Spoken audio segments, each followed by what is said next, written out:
नमस्कार। प्रेरणादायक कहानी में आप सभी का हार्दिक स्वागत, अभिनंदन। आज के इस वीडियो में आप सभी के सामने प्रस्तुत है एक प्रेरणादायक कहानी जिसका शीर्षक है आखिरी उपदेश। बढ़ते हैं कहानी की तरफ। गुरुकुल में शिक्षा प्राप्त कर रहे शिष्य में आज काफी उत्साह था। उनकी 12 वर्षों की शिक्षा आज पूर्ण हो रही थी और अब वो अपने घरों को लौट सकते थे। गुरुजी भी अपने शिष्यों की शिक्षा दीक्षा से प्रसन्न थे और गुरुकुल की परंपरा के अनुसार शिष्यों को आखिरी उपदेश देने की तैयारी कर रहे थे। उन्होंने ऊंची आवाज में कहा, आप सभी एक जगह एकत्रित हो जाएं, मुझे आपको आखिरी उपदेश देना है। गुरु की आज्ञा का पालन करते हुए सभी शिष्य एक जगह एकत्रित हो गए। गुरुजी ने अपने हाथों में कुछ लकड़ी के खिलौने पकड़े हुए थे।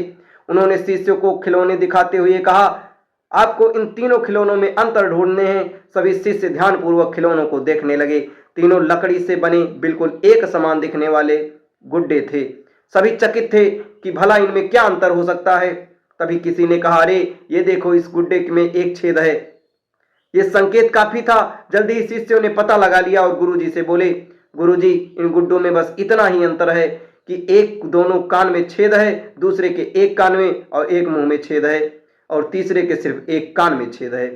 गुरुजी बोले, बिल्कुल सही। और उन्होंने धातु का एक पतला तार देते हुए उसे कान के छेद में डालने के लिए कहा। शिष्यों ने वैसा ही किया। तार पहले गुड्डे के कान से होता हुआ दूसरे कान से निकल गया, दूसरे गुड्डे के कान से होते हुए मुंह से निकल गया और तीसरे के कान में घुसा पर कहीं से निकल नहीं पाया।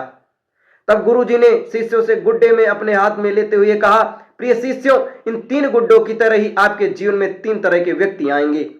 पहला गुड्डा ऐसे व्यक्तियों को दर्शाता है जो आपकी बात एक कान से सुनकर दूसरे कान से निकाल देंगे। आप ऐसे लोगों से कभी अपनी समस्या साझा न करें। दूसरा गुड्डा ऐसे लोगों को दर्शाता है जो आपकी बात सुनते हैं और उसे दूसरों के सामने जाकर बोलते हैं। इनसे बचें और कभी कभी अपनी महत्वपूर्ण बातें इन्हें न बताएं।